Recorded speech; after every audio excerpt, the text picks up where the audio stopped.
quand le nez se bouche et que la tête résonne, le quotidien se fige. On respire moins bien, on dort mal, on se sent encombré de l'intérieur. Et si ce symptôme nous parlait d'une atmosphère émotionnelle devenue irrespirable? D'une situation qui, sans mauvais, d'une intrusion dans notre territoire proche aujourd'hui, nous décodons la sinusite pour transformer le malaise en message, et peut-être, retrouver une respiration plus libre dans nos relations et nos choix. Bienvenue sur Comprendre les émotions. Dans cet épisode du cours de biodécodage, nous allons explorer la signification émotionnelle de sinusite. Que signifie sinusite du point de vue des émotions? Quelles émotions refoulées se manifestent dans sinusite selon le biodécodage? Et enfin, nous parlerons des causes émotionnelles qui pourraient y contribuer. Commençons par une brève mise au point médicale. La sinusite est une inflammation des sinus, ces cavités situées dans les os du visage reliées aux fosses nasales. Elle peut être aiguë, souvent suite à un rhume, ou chronique quand elle persiste.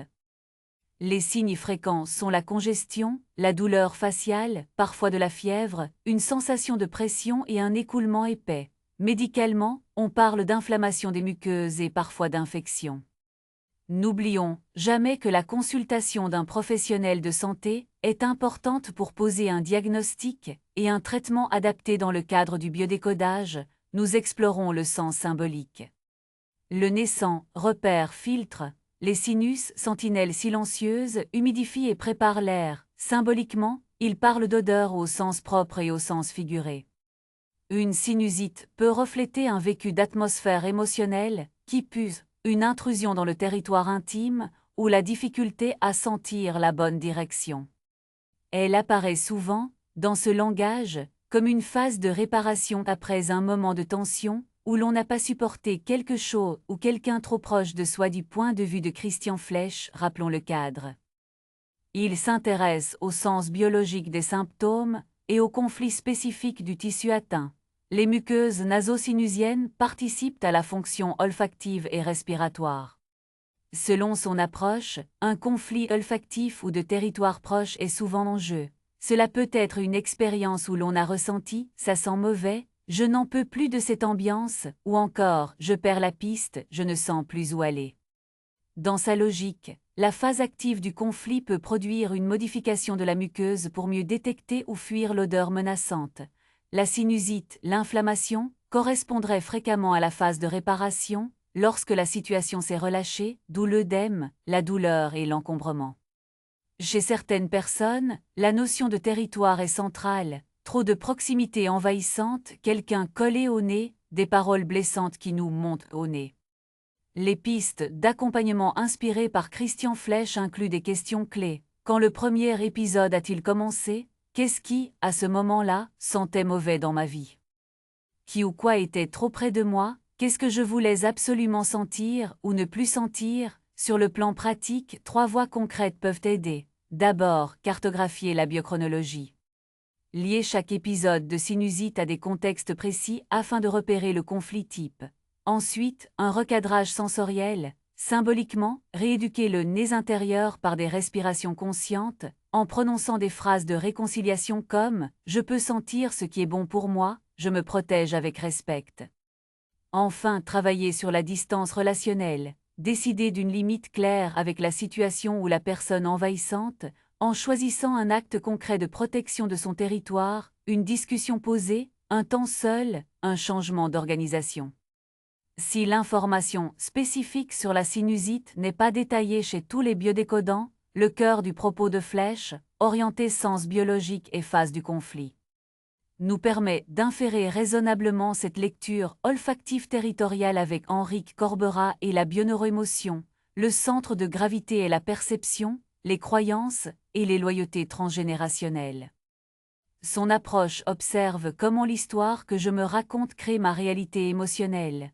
Une sinusite, dans ce cadre, peut être l'indice d'une croyance telle que « cet environnement est toxique, il y a quelque chose de sale dans l'air » ou « je ne peux pas respirer dans cette relation ». Le symptôme questionne la manière dont nous interprétons ce qui nous entoure. Corbera insiste aussi sur les schémas hérités. Peut-être, dans votre lignée, y a-t-il des modèles de méfiance, de critique permanente, de prudence olfactive symbolique, ça sent l'embrouille, transmis implicitement.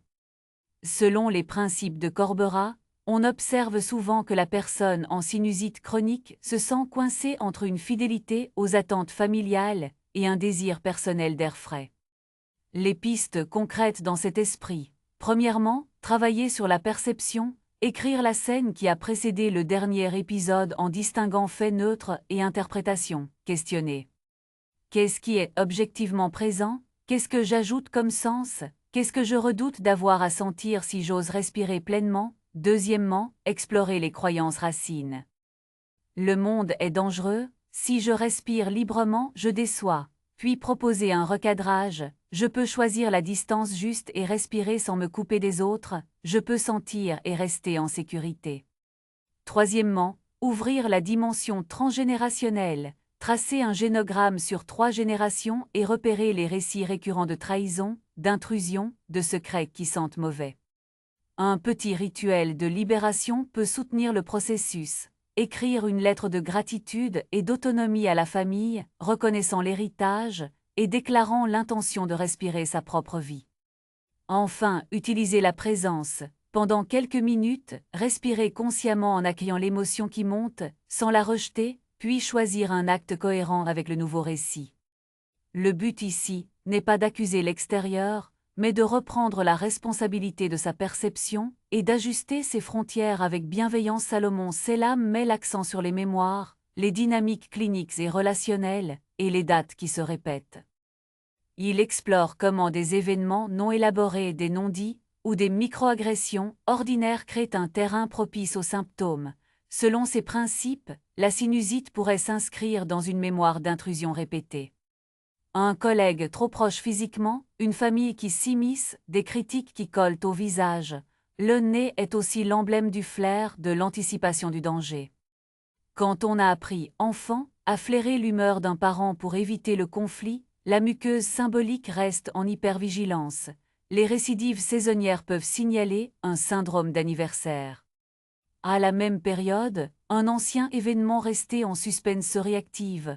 Selam invite à cerner le principe actif relationnel, quel détail de contexte rallume la flamme. Une odeur particulière, une certaine voix, un lieu, une promiscuité inconfortable, 3 voies pratiques inspirées de son approche. D'abord, le calendrier des récidives. Notez précisément les dates de sinusite et recherchez les corrélations avec des événements relationnels, même apparemment anodins. Ensuite, la clarification du contrat relationnel. Formulez à l'écrit ce que vous consentez à vivre et ce qui relève d'une intrusion. Puis annoncez calmement une nouvelle règle simple, vérifiable, protectrice de votre espace. Enfin, un rituel de clôture pour une mémoire ancienne. Écrire l'épisode clé, dire tout ce qui n'a pas été dit, puis conclure par une phrase de non-accusation et de reprise de pouvoir. Par exemple, je me rends ce qui m'appartient, je te rends ce qui t'appartient, je respire ma vie. Selon les principes de Selam, la clinique s'attache aussi au profil. Certaines personnes, nées fins, ont tendance à tout pressentir et à se saturer. Les aider à réduire la surcharge d'anticipation via des moments délibérés de non-contrôle, de silence, d'air libre peut apaiser la dynamique émotionnelle autour du symptôme. Intégrons maintenant ces 3 regards. Christian Flech met en lumière le sens biologique, sentinelle olfactive, territoire, phase de réparation. Henrique Corbera nous ramène à la responsabilité perceptive et aux croyances héritées. L'air que je respire, c'est aussi l'histoire que je me raconte. Salomon Selam éclaire les mémoires et le concret relationnel, postes trop rapprochés, critiques répétées, dates qui reviennent. Ensemble, ils proposent une boussole. L'émotion centrale semble être le dégoût ou la méfiance, teintée d'envahissement. Le besoin fondamental, respirer un air fiable, retrouver sa distance juste, choisir ce qui est bon pour soi. Ma recommandation personnelle pour aujourd'hui est simple et appliquée. D'abord, un instant de vérité, repensez au dernier début de sinusite, qui était là, qu'est-ce qui sentait mauvais symboliquement, notez-le sans filtre, ensuite faites un petit acte de territoire. Ajustez une distance, une porte, un horaire, une discussion, quelque chose de concret qui vous rend de l'air, puis travaillez une phrase pivot à respirer matin et soir. Je sens ce qui est bon pour moi, je me protège sans me fermer. Enfin, si vous repérez une date récurrente ou un souvenir lourd, offrez-vous un rituel de clôture.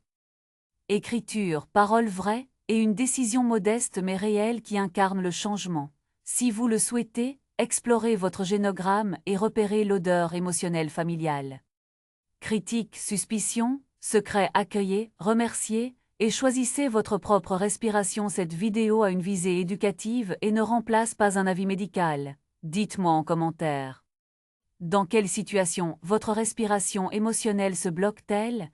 Si cette vidéo vous a parlé, abonnez-vous, likez et partagez à quelqu'un qui a besoin d'air neuf. Votre soutien nous aide à créer d'autres épisodes.